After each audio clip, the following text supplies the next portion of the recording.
Some of you may have clicked on this video just to race down to the comments section and at clickbait. However, this method for Rasial is something I put off for a little while. A couple friends have talked about it being very nice to use, and just recently I went ahead and tried it, and now I understand why. So without any further delay, let's go ahead and get right into this guide. So what is Equilibrium Aura and what exactly does it do? Well, if we click over here on our handy dandy aura slot and then we highlight the Equilibrium Aura, as you can see, all ability and damage is increased by 12%, but you no longer perform critical strikes. Now on paper, this sounds terrible because crits give you a lot of extra damage when you roll them. However, Necromancy has not really been a crit reliant style. Abilities like Finger of Death and Death Skulls and Touch of Death, these can all crit and that's all fine and dandy. However, 12% ability damage increase is absolutely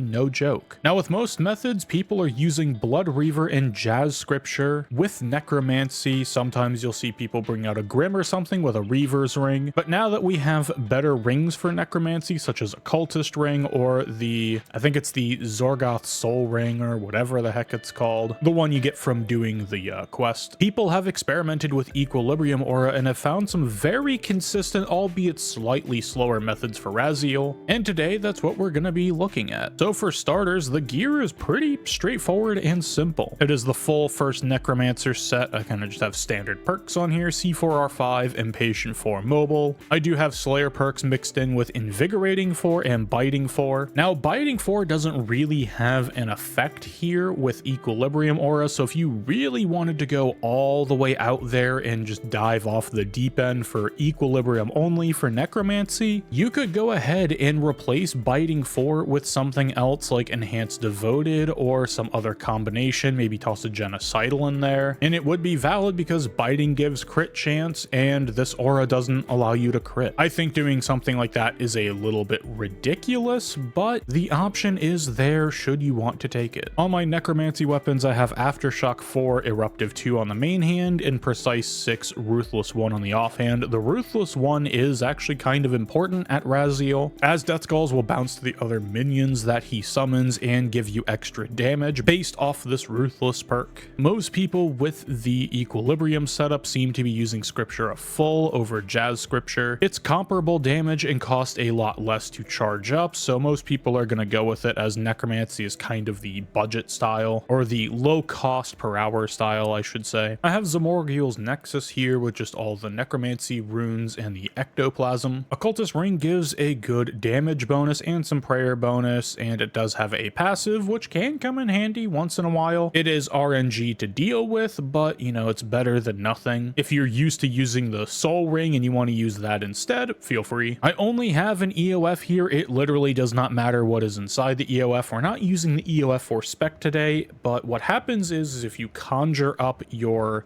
undead army with an EOF on, based on how they work, once you conjure them, if the EOF, it gives them slightly more damage. I mean, this is, from what I understand, this is how this works, and it is a slight DPS increase. So if you have an EOF, it is worthwhile to bring while you're conjuring, and then just swap over to your salve at some point before the fight starts. And the reason I think this works is if I go over here to the EOF, Necromancy damage bonus is 59 with the ornament kit on, and the salve is only 4, and I believe that damage bonus factors into what the conjurers are going to do while they're summoned based off of your damage bonuses when conjuring, not the duration of when they're actually attacking. It's just some more pretty much just RuneScape spaghetti code, I think, but it is something to keep in mind if you want to do it. Zuckcape is pretty self-explanatory. It makes Death Skulls very powerful and not use nearly as much of adrenaline. If you have the normal mode cape, that is perfectly fine, as you're just camping Necromancy. If you have the hard mode cape, you're just going to bring it, obviously. And the inventory itself is pretty bare bones. Luck of the Dwarves is just to help out with drop chance. It actually does help out a little bit at Rasial. The Lang here is just to put in the offhand slot. You can put any weapon here, it does not matter what it is, but it wipes your conjures at the end of the kill, so you can then go to the altar after a kill is done and then just reconjure at the adrenaline crystal. So you could literally just carry some like meme sword as an offhand, or crossbow, or whatever you want to put here. That'll work just fine. I do have an augmented T90 here. It is for specking with the salve amulet on. There probably should be some perks on here, but I forgot exactly what goes here. I would imagine just an Aftershock 4 Eruptive 2, or maybe an AS1 comboed in with something. However, this hasn't made much of a difference, as you only really use this spec at the very end of the kill, so if anything, just put like precise 6 on it, call it a day. The rest is self-explanatory. I have the 3 rune pouches here. That allows me to put down a Prism of Restoration if I remember to. However, half the time I never really need it, so you could drop a pouch here and then use Lunars and just have access to easy Disrupt and Venge.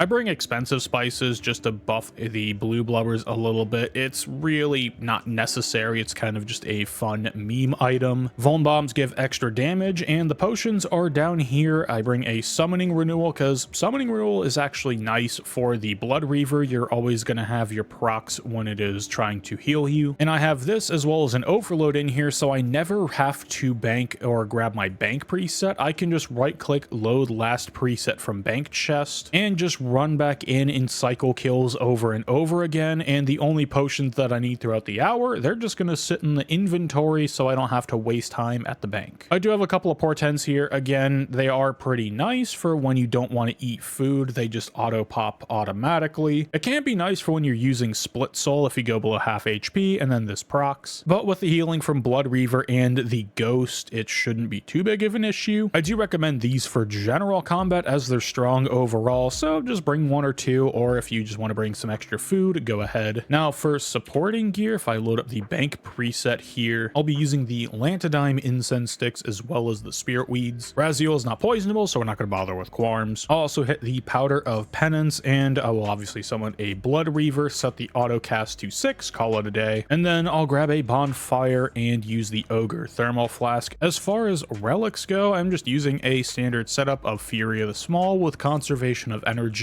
This combo of relics allows you to use Death Skulls as the second ability of your Living Death rotation, assuming you same tick your A-pot. And then in the third slot, throw in whatever you want. You could throw in Death Ward, you could throw in Blessing of Het, you could throw in literally anything else, maybe Persistent Rage. I really don't care what you use there. We'll call this one personal preference. I forgot to mention this earlier, but the other benefits of the Equilibrium Aura and why a lot of people use it is that you can extend it for 2 hours for the same cost of Viswax as it is to extend a Zerker Aura for only a half hour. And then its cooldown is 4 hours. And if I just activate this real quick and then deactivate it, it's only a tier 2 aura refresh to recharge this aura. So this is a very cheap and economical aura. You can do 4-hour increments of Rasial if you really want to go that far, or you're just really trying to farm out the boss. You could just pop your extended Equilibrium Aura, do your 4 hours of Rasial and call it a day. Or what I do half the time is just not extend it, and I'll just let it run for the 2 hours. But this is probably the most economical setup of using Equilibrium Aura with the full scripture, because the manuscripts of full are very inexpensive right now. If I examine my placeholder here, they're like 9k a pop, so that is very cheap compared to something like Jazz manuscripts, which are about 960k. Sometimes these go over like 1 mil per page, which in the grand scheme of doing Rasial, both of these are extremely cheap compared to old pocket slot costs, and you're not really using too many supplies to do Rasial, and Rasial is really high GP per hour. So honestly, just pick which one you like and full send it. Now, if you want the written rotation here, I am in the PVME Discord,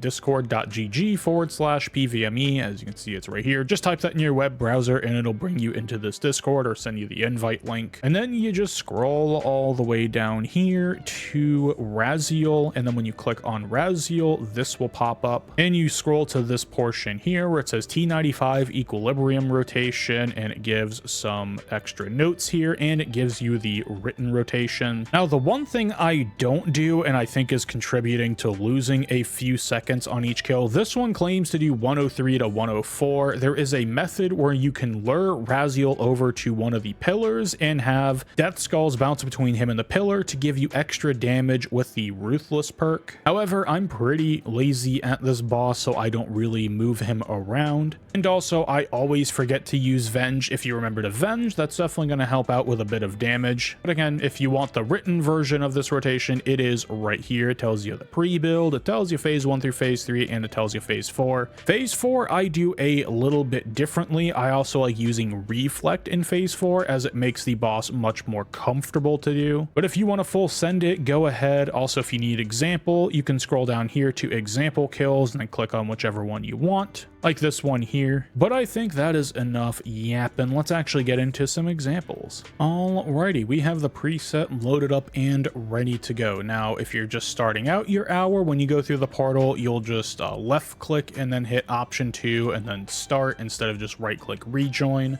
These example kills, we'll make sure our prayer is on, our pocket slot's on, we'll make sure we're all potted up and whatnot. And we'll start with kill number 1. We'll go ahead and have our adrenaline, and then I conjure here, hit life transfer, right click rejoin, invoke death with a surge, command the ghost with a surge, command the skeleton, toss a vuln bomb, target cycle death skulls, soul sap, touch of death into a basic and another soul sap, same tick living death and a pot in that order, touch of death into a death skulls, go ahead and hit a soul sap into a split soul, divert, bloat, soul sap into a skeleton command, death skulls, wait 2 ticks and use your sigil, finger blast, touch of death, soul sap into a volley, finger blast into a soul sap, and then your last death skull. And here I like to use skeleton command into a soul sap, touch of death, a basic, and another soul sap. And then just kind of improv from here. Build up some more adrenaline, maybe another soul sap. Wait for the text, and then same ticket with death skulls, soul sap, volley into a reflect, and here I'll hit the T95 spec, the T90 spec, and if I need to, touch of death into a finger, but we did not need the finger. Well, the finger of death anyways. And then we'll teleport to wars and rinse and repeat. Surge on over. Got to equip the Luck of the Dwarves and the sword, but just make sure to do that to wipe your conjures. Then run over here, load last preset. Everything is reset, and we can just start another kill. So we'll grab our adrenaline. And each kill will be slightly different. I improv a few things here and there. My kills are never 100% the same, but just play with it. And as you're learning the method, you'll kind of learn the do's and don'ts and what you can and can't get away with. But we'll go ahead and do it again. We'll go ahead and conjure our army, hit life transfer, rejoin, invoke death with a surge, give the ghost command with a surge, make sure our salve is on this time before we death skull, soul sap, touch of death, basic into another soul sap, same tick the living death and a pot in that order, touch of death, skulls into a sap, split soul, divert, hit a bloat, another soul sap into a skeleton command, hit our second skulls, finger blast with the sigil. I hit sap out of order there, but then we'll do touch of death into the volley, a sap, a finger blast into a skulls, another soul sap. I'm going to hit the skeleton command here. We have a dren, so I'm actually going to hit bloat as well, and touch of death. The main goal here is just to have at least 3 stacks going into phase 4. Here I'm just going to hit a couple more basics because I can.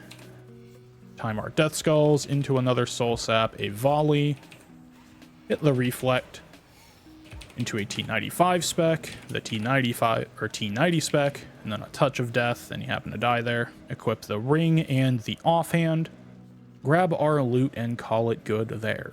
Now, as you can see on that second example, I did actually press an ability out of order, and you're gonna make mistakes when doing this. This boss is pretty repetitive, and you are prone to just making input mistakes. So it is just something to keep in mind, but as long as you're getting some of the basics down, you should be able to get kills. I usually see them anywhere from the 105 till about the 112 mark, depending on full procs. and depending on mistakes I make. Sometimes when I really goof up, when I'm really zoned out, just watching something else or interacting with Twitch chat. By the way, I do stream on Twitch. If you ever want to catch a stream, it is always starting around 8 a.m. Eastern Standard Time, sometimes a little bit later, sometimes earlier, and that's pretty much every single weekday. But as you keep smashing this rotation into your brain and learning it, what I do is I just keep the PVME rotation up on another monitor, and I honestly just look and input it as I'm doing the boss, because Rasial doesn't really move too much. Well, you don't really move much during the Rasial fight, I should say, and just start building up that muscle memory. It took me about 2 to 4 hours to really swap over rotations to where now this one is in my head, not so much the old rotation I was using. Now, a couple of final notes. When I said sigil, I was talking about the Undead Slayer ability codex. These used to be sigils way back in the day, and that's what I've always called them. It was a sigil slot that we had, and it was a physical item that you kept on, so that's just what I was referring to as the Undead Slayer. And when I was talking about timing the death skulls for phase 4, you want to be having your death skulls starting on the same tick that he says, "Ha, no more games." That text line that he says, that is when it times out nicely to where he is no longer immune and will no longer nullify the first hit of your death skulls. So that is something to keep in mind, but I think that is enough jibber jabber from me. Thank you all very much for watching. I greatly appreciate the viewership as always. Have a wonderful morning, evening, afternoon, nighttime, whatever it is, wherever you are, and I'll see you all next time for the next guide. Peace.